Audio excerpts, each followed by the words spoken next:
ठीक है। अब पहला चैप्टर 15 है। चैप्टर 15 का पहला टॉपिक क्या है? कंप्लायंस है। ठीक है। अब कंप्लायंस क्या होता है? कंप्लायंस का जो है वो ना डेफिनेशन है, increase in volume for each unit rise in pressure. Her unit rise in pressure पे जो वॉल्यूम इंक्रीज होता है उसको कंप्लायंस बोलते हैं। ठीक है। और डिस्टेंसिबिलिटी, ये दोनों साथ समझाते हैं। डिस्टेंसिबिलिटी क्या होती है? Fractional increase in volume for each unit rise in pressure. मतलब कि फ्रैक्शनल इंक्रीज क्या होता है कि इंक्रीज इन वॉल्यूम है as compared to original volume को देखें तो उसको फ्रैक्शनल इंक्रीज इन वॉल्यूम बोलते हैं। तो fractional increase in volume per unit rise in pressure को क्या बोलते हैं? डिस्टेंसिबिलिटी। ठीक है। तो अब आ जाते हैं वो कंप्लायंस के फॉर्मूले पे। कंप्लायंस का फॉर्मूला क्या होगा? इंक्रीज इन वॉल्यूम पढ़ा था, तो वॉल्यूम का increase divided by increase in pressure. तो ये जो है ना वो ना कंप्लायंस का फॉर्मूला हो जाएगा।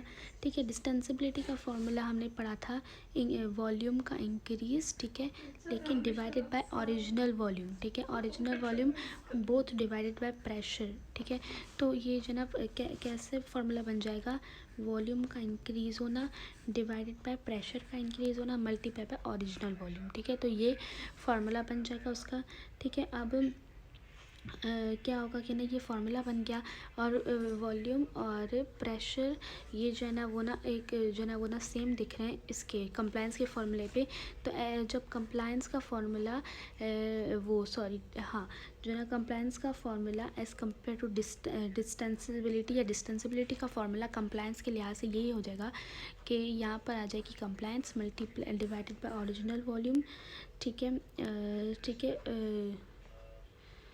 वो कंप्लायंस मल्टीप्लाई बाय वॉल्यूम, क्योंकि वो जो ना ऐसे लगा देंगे, क्योंकि मैंने इस पर नहीं लगाया। उसका जो हम जब करेंगे ना सारा वो जो ना वो ना उस पर क्या आ जाएगी कि ना हम ना, ठीक है, कंप्लायंस और वॉल्यूम डिवाइड हो जाएगा डिस्टेंसिबिलिटी से। और अगर हम कंप्लायंस का निकालें तो डिस्टेंसिबिलिटी मल्टीप्लाई बाय वॉल्यूम हो जाएगा। ठीक है। डिस्टेंसिबिलिटी मल्टीप्लाई बाय वॉल्यूम।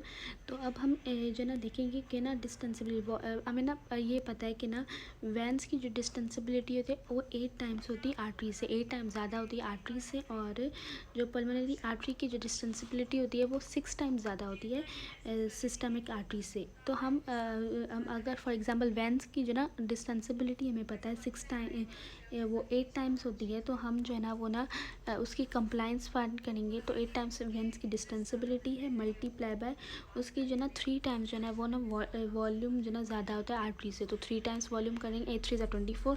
तो इसकी जो ना वेंस की कंप्लायंस कितनी हो जाएगी? 24 हो जाएगी। ठीक है। 24 टाइम्स हो जाएगी आर्टरीज की कंपेयर में। तो हमें पढ़ लिया वो, और उसके बाद जो है ना वो ना कंप्लायंस डिस्टेंसिबिलिटी पढ़ लिया। इसके अलावा ये जो है ना वो ना कर्व पढ़ेंगे। अब जितना ज़्यादा कंप्लायंट होगा उतना ज़्यादा जो है ना ये याद रखना पड़ेगा कि जितना ज़्यादा कंप्लायंट, मोर कंप्लायंट, उतना ज़्यादा जो है ना वो प्रेशर चेंजेस पे जो है ना कम असर पड़ेगा। लेस प्रेशर चेंजेस, जो ना प्रेशर चेंज होगा तो उसका जो है ना वॉल्यूम जो है ना कम जो है ना चेंज होगा। तो ये हमने ग्राफ पढ़ा था। एक स्नेल में ग्राफ होता है कि जब मैं नीचे बना लेती हूँ कि एक ग्राफ होता है कि जब जब वेंस में जो है ना प्रेशर जो है ना इंक्रीज़ करते हैं, जब वेंस का प्रेशर, ये प्रेशर है, ठीक है, तो ये सॉरी ये वॉल्यूम है और ये प्रेशर है। तो अगर वॉल्यूम जो है ना वेंस का इंक्रीज़ करते हैं तो इस पे जो है ना इतना ज़्यादा प्रेशर चेंज नहीं आता वेंस में। लेकिन आर्टरीज़ में अगर वॉल्यूम इंक्रीज़ करें तो उस पर तो बहुत ही ज़्यादा जल्दी जो है ना वो ना प्रेशर का असर पड़ जाता है आर्टरीज़ में। तो ये जो है ना आर्टरीज़ लेस कंप्लायंट होती है, वेंस जो है ना ज़्यादा कंप्लायंट होती है। ठीक है। तो ये हो गया। इसके अलावा हम आ जाते हैं डिलेड कंप्लायंस में। डिलेड कंप्लायंस का क्या होता है? इसमें जो ना 2 मैकेनिज़्म भी होते हैं। एक होता है स्ट्रेस रिलैक्सेशन, दूसरी होती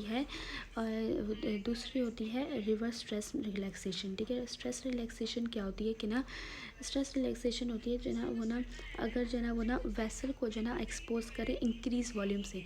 अगर वॉल्यूम इंक्रीज़ कर दें वेसल्स में तो क्या हो जाएगा, उनका जो ना प्रेशर बहुत ज़्यादा इंक्रीज़ हो जाएगा। ठीक है। प्रेशर बहुत ज़्यादा इंक्रीज़ हो जाएगा तो ना थोड़ा सा डिले हो जाएगा स्ट्रेचिंग, स्मूथ मसल्स की वेसल्स की स्ट्रेचिंग में थोड़ा सा डिले हो जाएगा। लेकिन फिर जो ना क्योंकि वो डिलेड कंप्लायंस की वजह से लेकिन जो ना फिर से जो ना प्रेशर बैक टू नॉर्मल आ जाएगा जब स्ट्रेचिंग हो जाएगी। तो उसको बोलते हैं डिलेड कंप्लायंस या stress relaxation. Stress relaxation mechanism वही होता है जिसमें वॉल्यूम ऐड करें। ठीक है।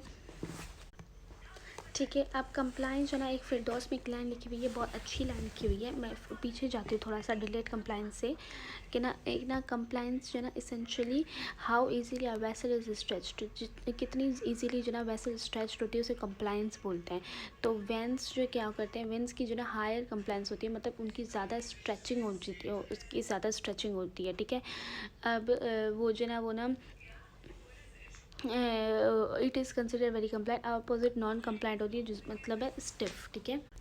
और हमने जो पीछे पढ़ा था कि ना जब ये जो ना वेंस की जो ना वॉल्स को स्ट्रेच करते हैं, वॉल्यूम इंक्रीज़ करते हैं, तो जो ना उनका प्रेशर इतना चेंज नहीं आता, बिकॉज उनमें क्या होती है, स्ट्रेचिंग होती है। वेसल जो है ना easily, how easily a vessel stretch, vessel जो है ना वो ना स्ट्रेच होती है, जिसकी वजह से इसमें ज़्यादा प्रेशर डिफरेंस नहीं आता। लेकिन आर्टरीज में इतनी वैसे स्ट्रेच नहीं हो पाती, जिसकी वजह से इसमें ज़्यादा जो है ना वो ना प्रेशर इतनी डायलेट नहीं हो पाएंगी, स्ट्रेच नहीं हो पाएंगी, जिसकी वजह से अंदर जो है ना वो ना प्रेशर ज़्यादा होगा उससे। ठीक है।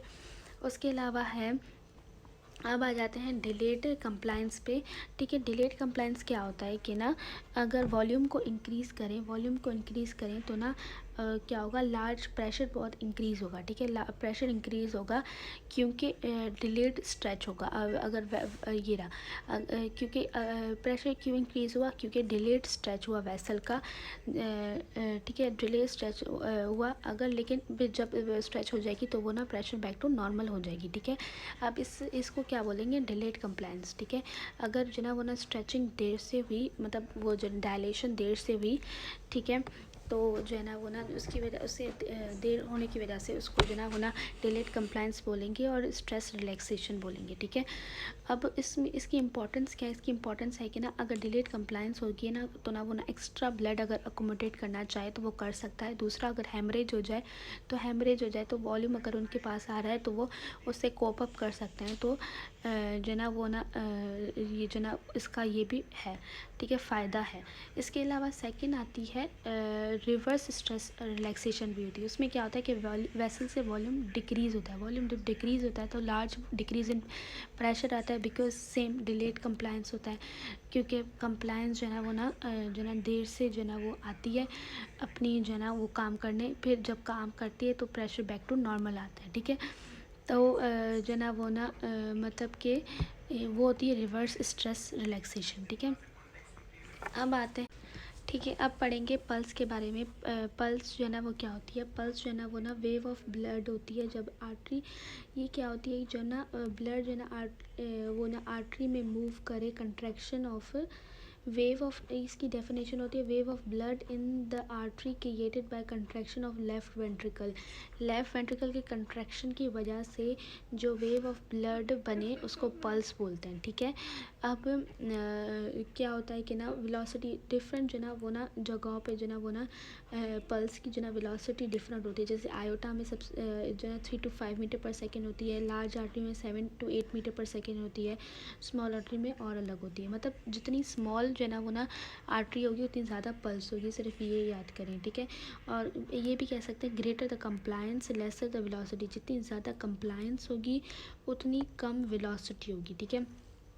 उसके अलावा ये जो है ना वो ना जैसे जो है ना वो ना मूव करती है आयोटा से कैपिलरीज, आयोटा से कैपिलरीज जैसे ही जो है ना वो ना मूव करती है तो ना उनमें ना डैम्पिंग होती है। तो डैम्पिंग का मतलब क्या होता है कि वीकनिंग ऑफ पल्स होती है। ठीक है। और डैम्पिंग का फॉर्मूला क्या होता है, डैम्पिंग जो ना वो रेजिस्टेंस मल्टीप्लाई बाय कंप्लायंस है। ठीक है। तो ये जो ना वो ना कंप्लायंस मतलब रेजिस्टेंस, और ये जो ना वो ना जैसे ही जो ना वो ना आयोटा से कैपिलरीज जाएगा वो जो ना वो ना उसकी जो ना वो ना वेलोसिटी कम होती, वो जो ना वो ना वीकनिंग ऑफ इम्पल्स पल्स हो जाएगा, उसको डैम्पिंग बोलते हैं। ठीक है। अब ये हो गया। अब ये जो है वो पल्स के डिफरेंट टाइप्स पढ़ूंगी। ठीक है। नॉर्मल पल्स क्या होती है, नॉर्मल पल्स में क्या होता है कि ना एक होती है नॉर्मल पल्स, उसमें क्या होता है कि ना सिस्टोलिक बनती है, डायस्टोलिक प्रेशर बनता है। ठीक है। और पल्स उसके बाद और उसमें जो ना वो ना दो चीज़ें हैं, एक पल्स प्रेशर होता है। पल्स प्रेशर क्या होता है, एक इसमें ना जो ना वो ना देखो इसमें क्या बनता है कि ना सिंपल जो है ना वो ना सिस्टोलिक प्रेशर बनता है, डायस्टोलिक प्रेशर बनता है, ये नॉर्मल पल्स है। ठीक है। अब ये जो ना वो ना इसके अलावा जो ना इसमें ना एक और चीज़ होती है, ऐसे होकर ऐसे जाती है, ये क्यों बनती है, ये इसको क्या बोलते हैं, इंशुरा। इंशुरा ये क्यों बनती है, ये जो ना आयोटिक वॉल्व जो बंद होता है, आयोटिक वॉल्व बंद होने की वजह से बैक फ्लो होता है, जिसकी वजह से प्रेशर थोड़ा सा डिक्रीज होता है, इसकी वजह से इंशुरा बोलते हैं, इंशुरा बोलते हैं या डायक्रोटिक नॉच बोलते हैं, ठीक है। अब ये हो गया। और इसमें जो ना वो ना एक मैंने पढ़ ली सिस्टोलिक नॉर्मल पल्स, जो ना एक सिस्टोलिक प्रेशर होता है इसमें, एक होता है डायस्टोलिक प्रेशर होता है। अब जो ना डायक्रोटिक नॉच भी पढ़ लिया मैंने, अब पढ़ूंगी पल्स प्रेशर, ठीक है। ये नॉर्मल पल्स है, ये टर्म्स ना नॉर्मल पल्स में। पल्स प्रेशर क्या होता है, पल्स प्रेशर होता है difference between systole and diastole. तो क्या क्या होगा, सिस्टोल एंड डायस्टोल का प्रेशर डिफरेंस, ये जो ना फिरदौस में बहुत अच्छा लिखा हुआ है,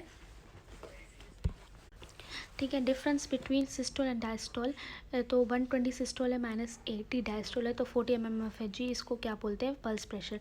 अब पल्स प्रेशर इंक्रीज कैसे, फैक्टर्स कौन से जो ना पल्स प्रेशर को इन्फ्लुएंस करते हैं, जैसे स्ट्रोक वॉल्यूम है, स्ट्रोक वॉल्यूम ज़्यादा होगा तो सिस्टोल डायस्टोल ज़्यादा होगा, जिसकी वजह से पल्स प्रेशर इंक्रीज़ होगी। कंप्लायंस ज़्यादा होगी, डायलेशन होगी, जिसकी वजह से प्रेशर कम हो जाएगा, जिसकी वजह से इन्वर्सली रिलेटेड है। ओल्ड एज में पल्स प्रेशर कम होता है बिकॉज कंप्लायंस कम हो जाती है, स्ट्रेचिंग जो ना डायलेशन नहीं हो पाती है। तो सेकेंड, पेटेंट डक्टस आर्टरियोसिस में प्रेशर कम होता है, तो बिकॉज जो ना सिस्टोलिक प्रेशर इंक्रीज होता है, सॉरी पेटेंट डक्टर आर्टरियोसिस में पल्स प्रेशर इंक्रीज हो जाता है बिकॉज सिस्टोलिक प्रेशर इंक्रीज होता है उसमें, और डायस्टोलिक प्रेशर डिक्रीज हो जाता है, ठीक है। ठीक है। अब उसमें जो ना वो ना सेकेंड जो ना ये ना आर्ट्रियोक्लोसिस की जो ना पल्स है। आर्ट्रियोक्लोसिस में क्या होता है, ओल्ड एज में जो ना कैल्सिफिकेशन हो जाती है, कैल्सिफिकेशन की वजह से जो ना लेस कंप्लाइंट हो जाती है, लेस कंप्लाइंस की वजह से क्या होता है कि ना वो जो है सिस्टोलिक प्रेशर इंक्रीज़ हो जाएगा और डायस्टोलिक जो ना सेम रहेगा, क्योंकि जो ना आर्ट्रियल प्रेशर इसमें इंक्रीज़ हो जाता है, ठीक है। आर्ट्रियल प्रेशर इसमें क्या होगा, पल्स प्रेशर इसमें इंक्रीज़ हो जाता है, ठीक है। अब क्या होगा कि ना इसमें क्या होगा कि ना पल्स प्रेशर इंक्रीज़ होगा, क्योंकि कंप्लाइंस डिक्रीज़ होती है आर्ट्रियोक्लासिस में, क्योंकि कैल्सिफिकेशन हो जाती है, ठीक है। तो इसमें क्या होगा कि ना सिस्टोल जो ना इंक्रीज़ होगा, ठीक है, और डायस्टोल सेम रहता है जब कंप्लाइंस जो है ना वो इंक्रीज़ होती है। तो सिस्टोल इंक्रीज़ हो गया और डायस्टोल जो है ना सेम रह गया, ठीक है। ये होगी आर्ट्रियोक्लोसिस की। सेकंड है आयोटिक स्टेनोसिस की। ये आयोटिक स्टेनोसिस की है। आयोटिक स्टेनोसिस में क्या होता है कि ना आयोटिक वॉल जो ना नैरो होता है, जिसकी वजह से ब्लड फ्लो जो ना डिमिनिश बहुत कम हो जाता है, और जिसकी वजह से सिस्टोल प्रेशर जो ना बहुत, सिस्टोल डिक्रीज़ होगा और डायस्टोल जो ना सेम रहेगा, ठीक है। डायस्टोल जो है ना सेम रहेगा, ठीक है। अब ये क्या होगा, डायस्टोल सेम रहा लेकिन सिस्टोल कम हो गया। आर्ट्रियोक्लोसिस में सिस्टोल इंक्रीज़ हुआ क्योंकि कंप्लाइंस जो है ना वो कम हो गई, कंप्लाइंस कम हो गई तो ना जो ना वो ना जो ना स्ट्रोक वॉल्यूम ज़्यादा हो गया, ठीक है। वो ना कंप्लाइंस, ठीक है। अब ये इसमें क्या होगा, स्टोल इंक्रीज़ हुआ और डायस्टोल जो है वो डिक्रीज़ हुआ, ठीक है, आर्थ्रियोक्लोसिस में, ठीक है। और ये जो है ना वो ना और क्या है, ठीक है। अब इसके अलावा जो है वो कैपिलरी पल्सेशन जो है वो ना इसमें जो है वो ना फिरदौस में लिखा हुआ है, वो इम्पॉर्टेंट पॉइंट है कि ना जब कैपिलरी पल्स जो है ना एबनॉर्मली इंक्रीज़ हो जाती है उसको कैपिलरी पल्सेशन बोलते हैं, ठीक है।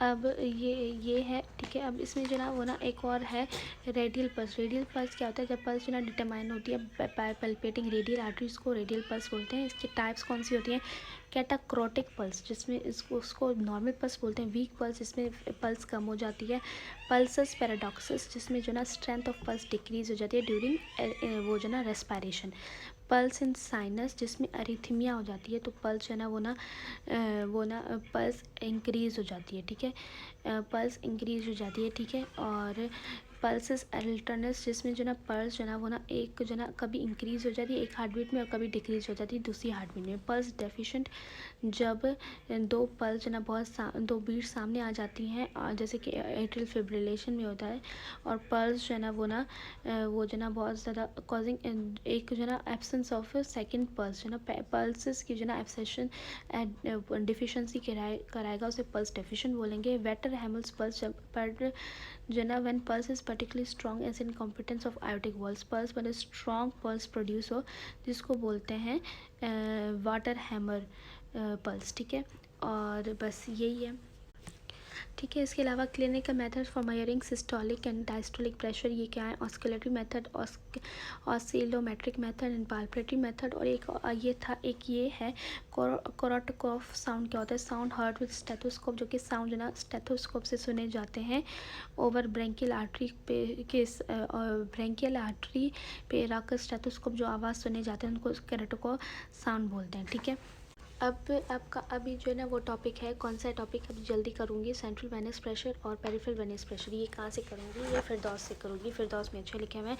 सेंट्रल वेनस प्रेशर क्या होता है, सेंट्रल वेनस प्रेशर जो है वो ना right pressure in right atrium central venous pressure होता है। मतलब सेंट्रल लव्स पता चल गया हार्ट के अंदर वाला। ठीक है। Because blood from all systemic veins, because central venous pressure क्यों इस राइट एट्रियम का होता है, बिकॉज सारे सिस्टमिक वेन्स जो है वहीं पर आते हैं। ठीक है। अब इसका फंक्शन क्या होता है, ये जो ना पेरिफेरल, ये जो ना pressure in peripheral and systemic veins जो ना वो ना उनका डिटरमाइन करती है प्रेशर, और डिटरमाइन करती है कार्डियक आउटपुट कि मतलब कि जो राइट एट्रियम में जितना ब्लड आएगा उतना ही जो ना कार्डियक आउटपुट होगा ना, तो डिटरमाइन करेगी कार्डियक आउटपुट और वीनस रिटर्न वगैरह।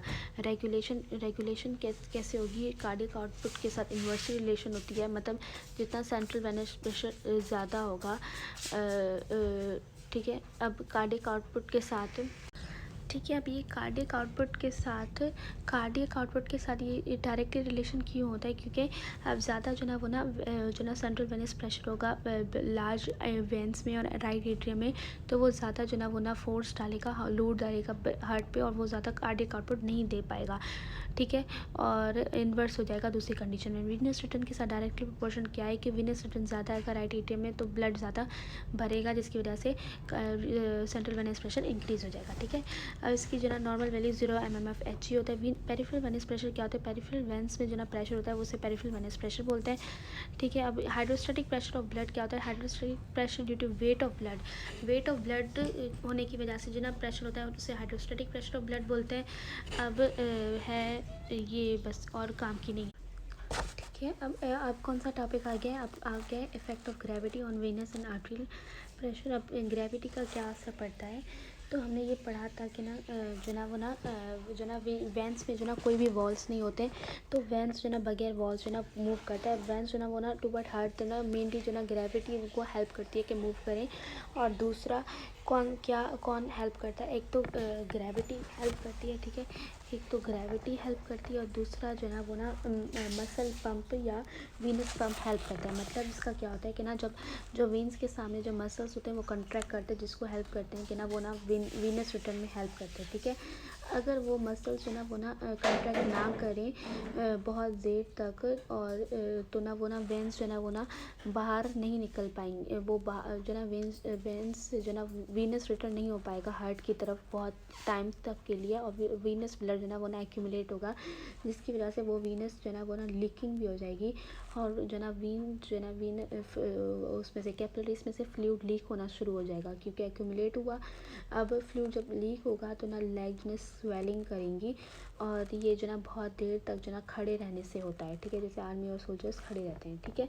इसके अलावा क्या होता है कि ना अगर वेनस प्रेशर लॉन्ग टाइम के लिए जो ना इंक्रीज़ हो जाए, ठीक है, इंक्रीज वेनस प्रेशर अगर लॉन्ग टाइम के लिए खड़े हुए या कोई ऐसी प्रॉब्लम हुई जैसे कि प्रेगनेंसी हो गया, और ठीक है, या लॉन्ग टाइम स्टैंडिंग हो गया, जैसे टीचर्स वगैरह सोल्जर्स वगैरह खड़े हो जाएँ, तो वेनस प्रेशर जो ना बहुत ज़्यादा देर तक बढ़ जाएगा, जिसकी वजह से क्या होगा कि ना क्रॉस सेक्शन एरियाज जो ना वेन्स के बढ़ जाएंगे, और जो ना क्रॉस सेक्शन एरियाज बढ़ गए वहाँ पर जो ना वो ना बहुत ज़्यादा पूलिंग हो जाएगी, और वेन्स जो ना वो बहुत बड़ी नज़र आना शुरू हो जाएंगी, विजिबल नज़र आना शुरू हो जाएंगी, जिसको वेरिकोस वेन्स भी बोलते हैं, वेरिकोस वेन्स। ठीक है। ये जो ना वो ना बल्जिंग आउट जो ना वेन्स की जो ना नज़र आएंगी। ठीक है। और ये क्या होगा कि ना यहाँ पर जो ना एडिमा भी डेवलप हो सकता है, बल्जिंग आउट ऑफ वेन्स नज़र आएंगी, जैसे हमने देखा भी था। ठीक है। और ये जो ना वो ना इनकी जो ना कितना पता चलेगा कि ना कितना जो ना वो है वेनस प्रेशर है, वेनस प्रेशर से भी ना इनकी बल्जिंग से देखेंगे कि इतनी बल्जिंग है उन वेन्स की, फिर उसके ज़रिए जो ना हम ना वो देखेंगे कितना वेनस प्रेशर हो सकता है। ठीक है। जैसे कि पेरिफेरल जो लोअर नेक की जो ना लोअर नेक वेन्स की ना डिस्टेंशन होती है। ठीक है। लोअर नेक की जो ना ठीक है, नेक में जो वेंस होती है उनकी डिस्टेंशन होती है, अगर लोअर नेक की डिस्टेंशन हो जाए उनकी वेंस की, तो कुछ कम जो है ना वीनस प्रेशर बढ़ा है, लेकिन सारी वहाँ की वेंस की जो है ना वो ना बल्जिंग हो जाए, तो उसको मतलब बहुत ज़्यादा प्रेशर बढ़ गया, ठीक है। और एक और पॉइंट है कि ना रेफरेंस लेवल प्रेशर के लिए वहाँ पर क्या लेते हैं मेजरमेंट करने के लिए सर्कुलेटरी प्रेशर, वो है एट लेवल ऑफ ट्राइकप्सिट, ठीक है। और या और इसके अलावा जो ना वीनस प्रेशर अगर ज़्यादा हो गया तो या सॉरी एक जो ना एक बात है कि ना राइट एट्रियल प्रेशर को मेजर करने के लिए क्या यूज़ होता है, राइट एट्रियल प्रेशर को मेजर करने के लिए वो जो ना डायरेक्ट जो ना कैथेटर यूज़ कर सकते हैं पेशेंट्स में। ये पूछ सकते हैं कि राइट एट्रियल प्रेशर को मेजर करने के लिए कैथेटर डाल सकते हैं, तो हाँ डाल सकते हैं, ठीक है। इसके अलावा है mean arterial pressure. Mean arterial pressure क्या होता है, यहाँ पर जो ना वो ना लिखा हुआ है इस फिरदौस में, ठीक है। अब मीन आर्टरियल प्रेशर क्या होता है, mean arterial pressure is the average of all pressure, जो सारे जो प्रेशर होते हैं उनका सारे सबका average measured millisecond by millisecond over a period of time, ठीक है। और ये जो ना वो ना इसमें क्या होता है ना, ये 60% डायस्टोलिक प्रेशर होता है, 40% सिस्टोलिक प्रेशर जो ना काउंट करते हैं, और ये अरिथमेटिक मीन के थ्रू नहीं होता, इसलिए इसको कैसे जो ना करते हैं, इसका फॉर्मूला क्या होता है 2/3 डायस्टोलिक, ठीक है, प्लस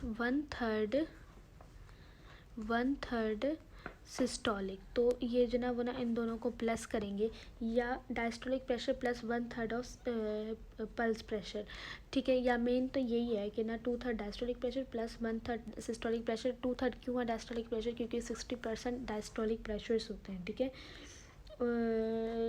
60% जो फ्रैक्शन होता है कार्डियक साइकिल की वो डायस्टोल होती है, ठीक है।